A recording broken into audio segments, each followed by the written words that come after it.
under performance. According to Indian Contract Act, Section 2, Subsection 1, promises which form the consideration as or part of the consideration for each other are called reciprocal promises. देखो ऐसे promises which form the consideration or part of the consideration for each other, मतलब दोनों के लिए consideration एक दूसरे के ऊपर बनती है, उसने ये देना है तो उसने ये देना है, तो दोनों reciprocal promises कहलाते हैं. Such contracts can be unilateral और बायोलेटरल कॉन्ट्रैक्ट हो सकते हैं. यूनिलेटरल कॉन्ट्रैक्ट में when one party to contract has fulfilled his obligation under the contract while the other party is yet to do. Unilateral होगा कि एक ने तो अपनी परफॉर्मेंस कंप्लीट कर दी है, एक पार्टी ने दूसरी की अभी रहती है.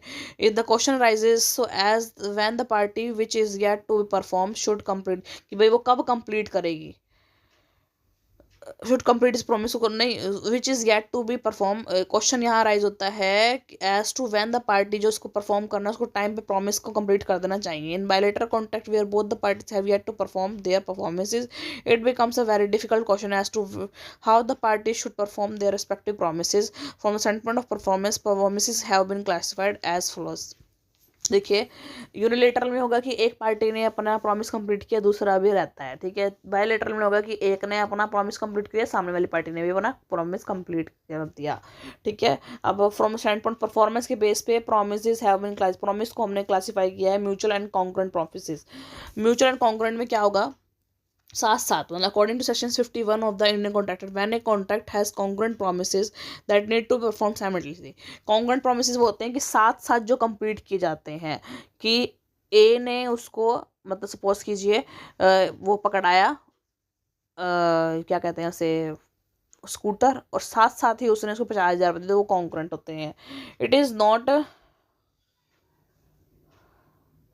it is not incumbent on the promisor in such contract to perform his promise till such time as the promisee is not prepared and desirous of executing his part of a contract. In other words, if one party to a contract is ready and willing to perform his promise but the other party does not show an interest in such overview or is not willing to fulfilling his part of the contract, then it is deemed that the party willing to perform can sue the other party. तो देखो mutual congruent promise में क्या होता है कि दोनों साथ साथ में ही अपने प्रॉमिसेस कंप्लीट करेंगे. अगर ए अगर अपना स्कूटर देने आ गया तो बी को वहीं 50,000 रुपये देने पड़ेंगे.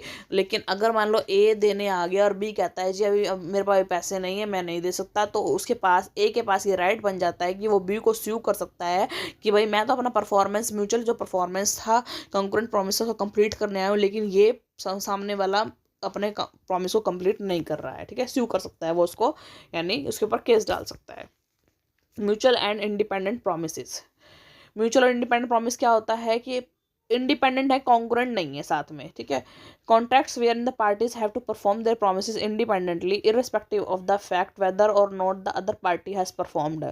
दूसरा भाई अपना प्रॉमिस इंडिपेंडेंटली कंप्लीट कर सकती है, दूसरी पार्टी के ऊपर जोर नहीं है कि भाई वो भी साथ में कंप्लीट करे, और is willing to perform are called mutual and independent promises.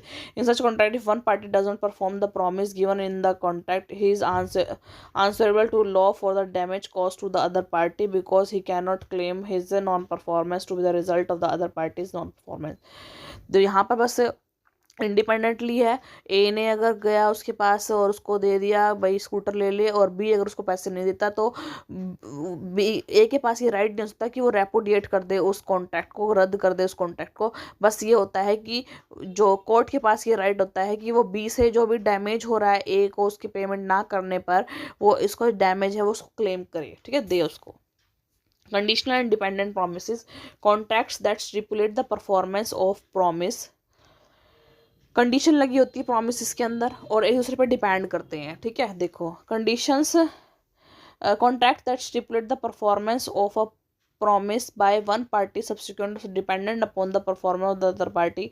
एक पार्टी दूसरे पार्टी की परफॉर्मेंस पर डिपेंड है, और where the action of one party subsequent और conditional to the that of the other is called conditional और dependent promises. For example a promise to remove the date debris lying in front of बीज house. ए ने promise किया कि जो गंद का ढेर लगा हुआ है बी के हाउस के आगे वो उसको हटवा देगा. If the latter supplies him with a wheelbarrow and a spade, कि भाई अगर बी मेरे को सप्लाई करेगा व्हील बैरो और स्पेड जिसके अंदर मैं उठा के उस सामान वो फिकवाऊँगा. As promise A's promise is conditional and dependent on B supplying his requirement। या अब A का promise B की जो सप्लाई पे डिपेंड करता है कि अगर वो उसको व्हील बैरो और स्पेड प्रोवाइड कर देगा तो वो उससे उठाकर व्हील बैरो में फेंकवा देगा वो सारा चीज़। और A is not bind to keep his promise if B fails to what ask. तो डिपेंडेंट है और कंडीशन लगी हुई है। अगर तू मेरे को व्हील बैरो और वो उठाने वाला स्पेड अगर प्रोवाइड करेगा तो मैं गंदगी फेंकवा दूंगा, अगर तू प्रोवाइड नहीं करेगा तो मैं नहीं फेंकवाऊंगा। तो यहाँ पर कंडीशन अप्लाई हो गई और डिपेंडेंट हो गया प्रॉमिस एक दूसरे पे। ठीक है। Order of performance of reciprocal promise. अब रेसिप्रोकल प्रोमिस किए गए हैं तो ऑर्डर क्या रहेगा, पहले कौन प्रॉमिस कंप्लीट करेगा, इस तरीके से।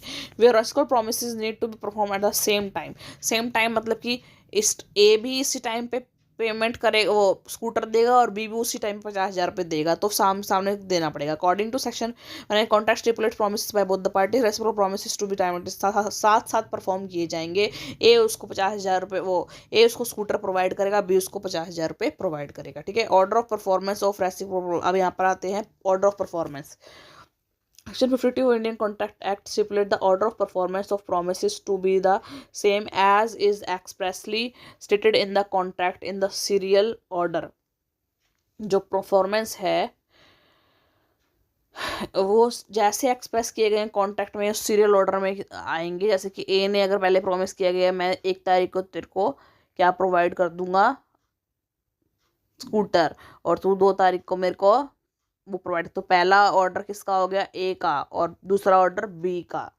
In the if the order of the performance not defined in the contract, the promises must be performed in the order which is dictated by the nature of the contract।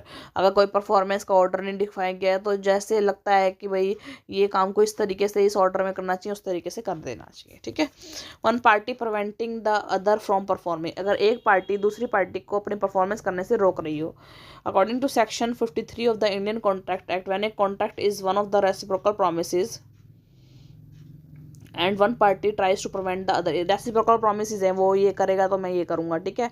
और एक party दूसरे को prevent कर रही है अपने काम को करने के लिए, परफॉर्मेंस प्रॉमिस को कंप्लीट करने के लिए, the contracts become voidable at the option of the party so prevented. तो वहाँ पर वो कॉन्ट्रैक्ट वॉइडेबल हो जाएगा कानून की नज़र में, क्योंकि वहाँ पे पार्टी जो है प्रिवेंट कर रही है। And the agreed party is lawfully entitled to compensation from the other party for any loss. तो अगर जो पार्टी प्रिवेंट कर रही है और उस प्रिवेंट करने से, रोकने से सामने वाली पार्टी को अगर कोई लॉस हो रहा है तो वो लॉस क्लेम करने का एग्रीड पार्टी को क्या होगा, राइट होगा। ठीक है। Effect of default as to the promise which should be perform first. अब देखो, अब एक कॉन्ट्रैक्ट के अंदर लिखा हुआ था कि ये वाला काम, जो ये वाली परफॉर्मेंस है, ये पहले नंबर पे होगी, मतलब ऐसे ऑर्डर लिखा हुआ था पहले नंबर पे, लेकिन वो पहले नंबर पे नहीं की गई, तो उसका क्या इफेक्ट होगा। Section 54 stipulates that where the nature of the reciprocal promise is dictated, one party cannot perform his promise until the other party performs, and the party who has performed first fails to perform, the failing party cannot claim the performance of the reciprocal promises from the first party। On the contrary, the defaulting party is liable to compensate another party। देखो, अगर ऐसे contract के अंदर ये लिखा हुआ था कि 1 जुलाई और 2 जुलाई, 1 जुलाई को ए क्या प्रोवाइड करेगा, स्कूटर, और 2 जुलाई को उसको 50,000 रुपये उसको मिल जाएंगे। तो कॉन्ट्रैक्ट में ये लिखा हुआ था कि जो पहले फर्स्ट जिसका प्रॉमिस था वो ए का था कि उसको 1 तारीख को करना, सेकंड प्रॉमिस था बी का। तो अगर फर्स्ट पार्टी ही 1 तारीख को मुकर गई और वो अपना स्कूटर नहीं प्रोवाइड किया उसने, तो बी के पास ये राइट बनता है कि अगर वो स्कूटर ना मिलने से जो भी क्लेम, उसके पास जो भी डैमेज हुआ तो वो उसको क्लेम कर सकता है ए से। ठीक है। और ए उसको कंपेल नहीं कर सकता कि तू अपना परफॉर्मेंस कर। ठीक है। अब देखिए हम पढ़ते हैं reciprocal promises regarding impossible act. तो देखो, according to section 56, the performance of promises made in a contract is no more possible, the parties to the contract are absolved of their obligation। अगर देखो कुछ ऐसा कॉन्ट्रैक्ट में लिखा गया था, आगे आने वाले टाइम पे पॉलिसीज चेंज हो गई गवर्नमेंट की, अब वो इम्पॉसिबल है वो कॉन्ट्रैक्ट को कंप्लीट करना, तो जो कॉन्ट्रैक्ट जो है parties to the contract are absolved, obligation से एब्सॉल्व्ड हो जाएगी, वो खत्म हो जाएगी उनकी जो दायित्व है।